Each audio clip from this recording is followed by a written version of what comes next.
All right, going back, looking at Saturday, a lot of the stuff that we said after the game was pretty accurate. Kind of just the assumption after you play a team like Baylor, and I thought those kids played really hard, and I thought that they felt like they belonged out there on the field.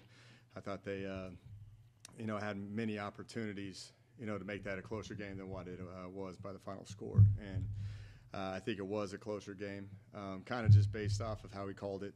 We're going to be aggressive and call it on fourth down in those type of games. We knew going into that game that their defense was very good. And they're known for their defensive play, and Coach Roberts and Coach Aranda do an unbelievable job. And we knew that everything was going to be contested, everything was going to be earned, and we're going to have to take, when we cross the 50, it's going to take 4 shots at times to get a first down, or at least score. So that was our approach, and we weren't as successful as we wanted to be on fourth down, but our kids were fired up because we were playing to win the game, and that's what it came down to.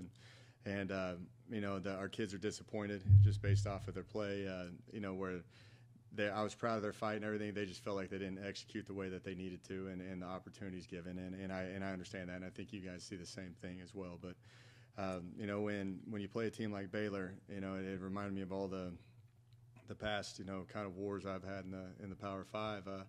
Your guys got to make plays in critical moments. That's where it's really magnified. And I thought we've done a really good job over the first 2 games of the season, being better on third and fourth downs, and that one was pretty difficult because they made you earn everything, and they were very methodical from an offensive standpoint. Got the third and fourth and shorts, and we're able to convert those. And us on offense, we got to those third and fourth and shorts, and we couldn't convert them. And I thought really when it got to that last drive of the first half, we scored to make it 14-7. Their kicker, their returner made a mistake. We pinned it back inside the 5. We've had those conversations in here. When you have those opportunities, you got to take advantage of it. And they ran the ball. We got them to a 2nd and 9. We call a timeout because we think we can get the ball back for field position, at least get out with a field goal. And then they ended up hitting kind of an outcut out there to the boundary. And then they started moving their way down the field kind of methodically like they've been. And then we had the personal foul that put them into kind of that field goal range. And then they went for it on 4th and 1, and we had an execution assignment. And you go into the half going 20 down, 21-7. And, you're still in the game, because the offense has got to go respond. And we came out and we fumbled on the first. Our only turnover game was in a moment where we needed to respond. And they capitalized on that moment to make it 28-7, after the fact. And then you go for it on a 4th down. And it's open. Their D-line just gets a lot of penetration and ends up batting it down. And, it's a game of inches like I talk about. So, just like that, they responded. It's 35-7, and it's really a matter of 3 to 5 plays at the end of that first half and the beginning of the second half. But, our kids are, they understood it. They came in here. They want to correct it, and, it's time to keep moving forward. There's a lot of ball left, what we talk about. But the main message with our team right now is about don't take things for granted. This season goes by quick. We're about to be on week 4 right now. And, what are you doing to really edit your behavior and making sure that you're maximizing everything that you possibly can to put a product that you need and want to, and be proud of your performance on Saturday. So we got HBU coming in here, which is a very tough opponent, a tough FCS program. They play a lot of FBS teams very, very close. They should have beat Texas Tech 2 years ago by a field goal. They lost by 2. They should have beat New Mexico last year, lost by 2. So we're going to expect their best, and they're going to give us their best. They're a talented team. They're very athletic. And they've done a really good job at establishing their program there. So it's going to be a tough challenge for us. But it's the same approach that we always have. We got to keep worrying about us and keep continuing to get better. And, we'll just take it one day at a time. So we'll go from there. Questions? Yeah, through 3 weeks in the season, what is, in your mind, what is the main issue that the Bobcats need to get better at in order to I think it's finding, we're moving personnel around for the guys that are consistently going to do their job the right way. Winning football is about communicating the right way, practicing the right way, and translating that to the game. And we're going to keep, I feel like we're finding a lot of guys that are doing it on a consistent basis. Ashton's been bringing it every single game. There's a lot of positives out of this too, but where I see our deficiencies right now is, and it's on all phases of the game, just the consistency of certain areas that get exposed. And and like every school's got great coaches. If they see a deficiency and inconsistency, then they're gonna keep attacking it. And that's what we're constantly working through. That's what we wanted to do through these first 4 games of the season, is find the guys that are going to consistently do right and play the game the way it should, and have it translate to the field. That's what we've been talking about here, in our meetings this year. Our media, the times we spoke together here for media, it's all about just the action of putting it into all the hard work, the culture we talk about. It's all in a good spot. It's about putting it into action and consistently doing it. And that's what we've been doing right now. We're moving guys around like we do every week, and just trying to find the guys that are consistently do it and put the product that is needed to win out there on the field. And that's what I see as consistency across the board, all phases. Three really good games from Ashton Hawkins. Do you think the offense might get a little too reliant on him, the passing game specifically? Yeah, no, I'm saying like Ashton, we knew that was kind of be one of those games where we had to get him moving sideline to sideline because they're so talented up front, so big up front. We had to make it a perimeter game at times, and that's Ashton. Ashton's really good at that stuff. So we had a bunch of packages for him going into this game, and I just think that kid, we're going to keep trying to feed him the ball because he's making plays happen. But we've got other receivers in there too, in that room, that can make plays as well.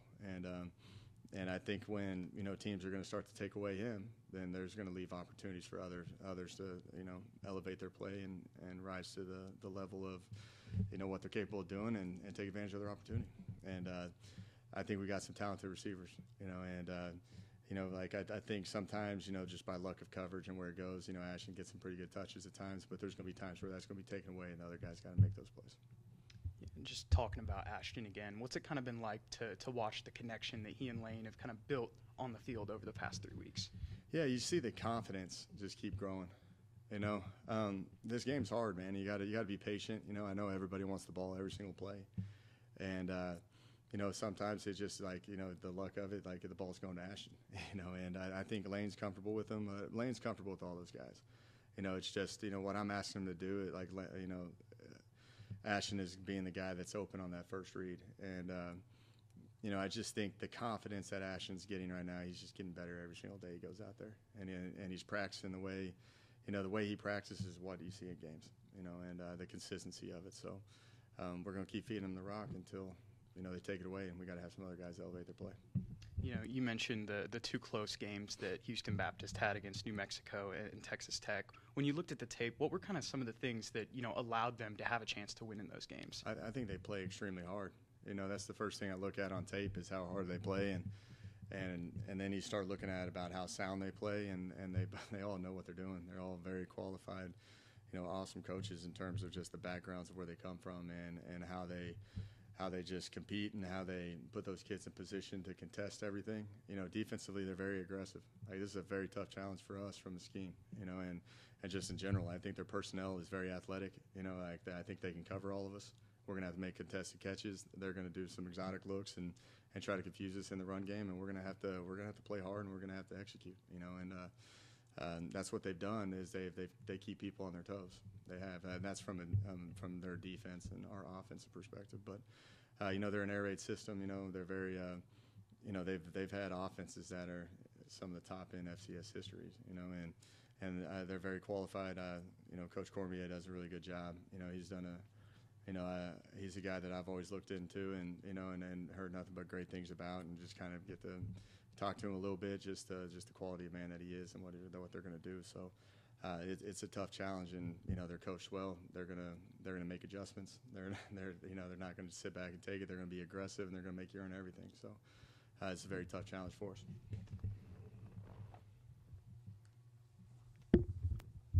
Coach, I want to talk about playing on the road and playing at home, and protecting home field. How important that is, and for you and your staff.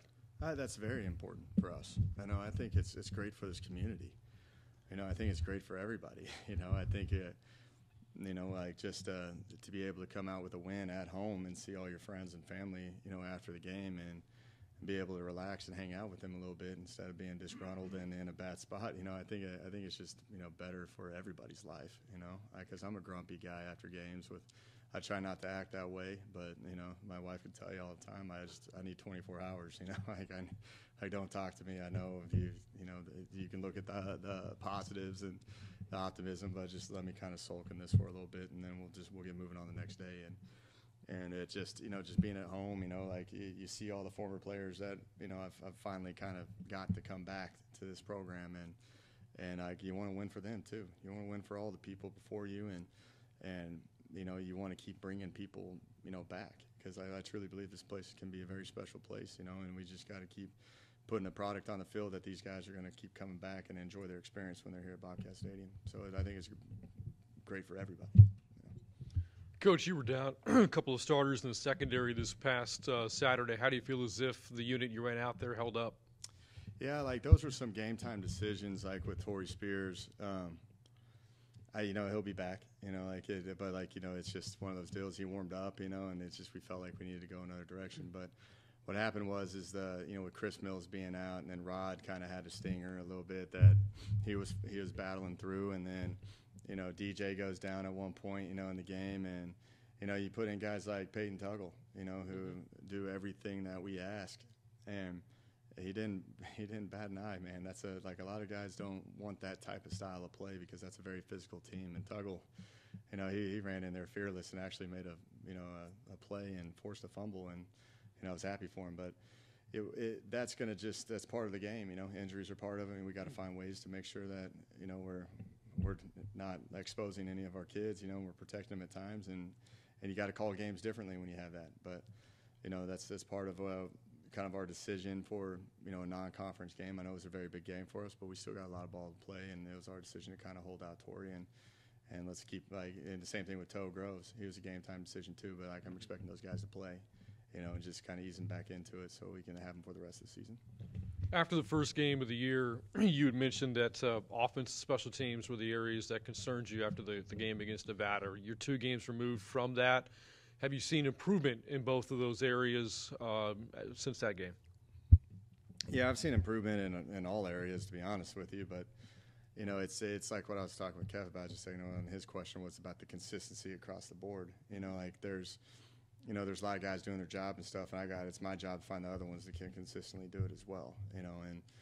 I feel like we've done that. We've addressed the issues in offense and special teams, and we're still addressing it on defense as well. Trying to figure out who the guys in the back end, if injuries occur and what to do, and if guys get beat up front, and linebacker play, where London and Sione, that's a physical game, they're beat up, and then now Holloway's going to come in and play, and do some great things for us. So that's where I see we got to keep improving off of is the contingency planning, but also the consistency of guys that we can rely on when we put them in the game, and they're not going to hesitate, and they're going to do their assignment and do it to the best of their abilities. And that's always a very difficult topic to always manage.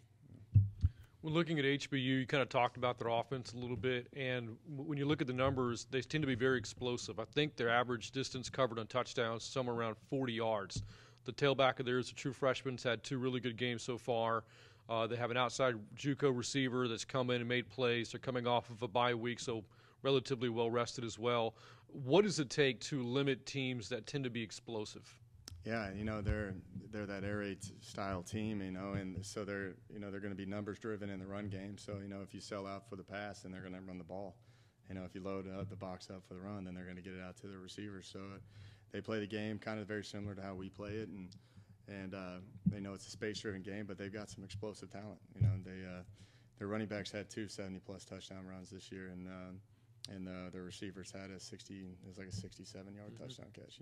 So they can make the home run shots. They're going to be numbers-driven deal spread. They're going to do the rocket motions and the bullet motions out of the backfield, and they're going to max pro and take shots, and then they're going to get the ball out of their hand and get it in place and get it to their get it in play and get it to their playmakers. So, you got to figure it out as you go. We're going to have our initial plan going into it, and then we're going to have to adapt based off how they're going to try to attack it. But they've got players across the board. 3 games in, and you've yet to score in the third quarter. How would you assess the issues you've had in that particular part of the game? Yeah, I think there's, just with some struggles and stuff, halftime adjustments, things that were like, we did and they came out differently on. I've been looking into that. there's also, like we were moving the ball versus, we come out and we're more efficient at the very start of the third than what we've ever had. We hit Ashton on that big play across the middle. We're kind of moving in, and then we throw one on the perimeter and we fumble. And it's just kind of like the karma of where it's at, and I got to do whatever it takes to change that karma somehow because, we're kind of big on this Major League Baseball, the movie theme. Maybe we need Joe Boo around or something like that just to kind of change the karma of some things. Right. But man, your guess is as good as mine. But we're putting an emphasis on it. We've been addressing it with our team, and it's time for us to go out there and change it. Got to get a bucket of KFC then. Mm-hmm. Paid. I bet you the kids on our team have no idea about what Major League, Rick Vaughn. They don't think they know anything about that. That's their loss, right? Got to show it to him for motivation. Yeah. We're going to be talking to Elaine Hatcher here in a little bit, and he's gotten better as each game has gone on. And where do you think he needs to work on, and where do you think he's really excelled at early on in the season? Let's start with where he excels at is I think you guys saw it. He was in control of that game completely. He knows how to get the ball out of his hand. The thing about quarterback play is that it's never going to be perfect. All right, so your job will always change within the play based off of protection, based off of just, maybe a guy got rerouted or something like that. You got to work through progression. You got to get the check downs. He has an unbelievable understanding of what needs to be accomplished. And part of that is because he's in this office more than anybody probably in our entire building. He's up here nonstop, and it means something to him.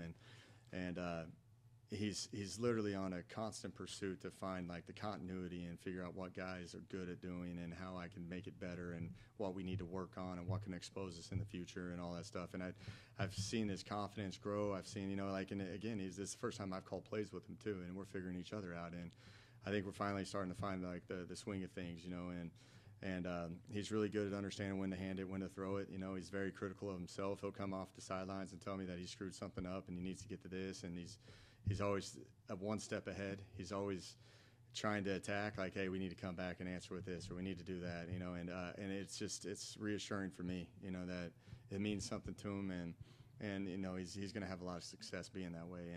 And where he's going to be critical of himself is accuracy of balls and understanding what guys can and can't do a little bit better in certain scenarios. Is this guy good in press? Is this guy good in soft coverage? Is he going to make a contested catch? Is he better with like an OTS, the over the shoulder? Or is he a back shoulder guy? Is he like there's so many attention to detail things that quarterbacks have to go through, and that's something that he's going to be in a constant pursuit of, is finding how he can make those guys better. When he's throwing the ball to him, he's quarterback play and football in general. You can critique. You can have almost a perfect game and you still can critique it, and that's the thing. And I think the best quarterbacks that are in the game are the ones that are constantly, analyzing themselves and trying to fix, things that they're not comfortable with or that's not working, and trying to find answers. And that's what he does. And, we're always going to be in good hands because he's going to be figuring a way. Like, he's given everything he got into it, and he's going to help him put these guys in position to win. We saw Josh Berry get into the game towards the end, had a little bit of success. You think he'll get some more carries going forward? That's what we want to get to. We want to get those, this year's, you got so many backs, I want to see, we got to get Lincoln going. We got to get Jeet going, and then we also got to get Josh, and we just got to, because we're going to utilize those guys at some point throughout the course of the entire season, and Josh came in, it was good. He didn't get to go up against the Wands, I think they're on their third team at that point, when he was going up against it, but it's good just to get him out there and get him some touches, and I think he's got an explosive, ability. I think he's a talented kid, and we just got to keep getting each of those backs, ready and going. They get frustrated because they want touches. That was a tough game to run the ball into. We earned every single yard.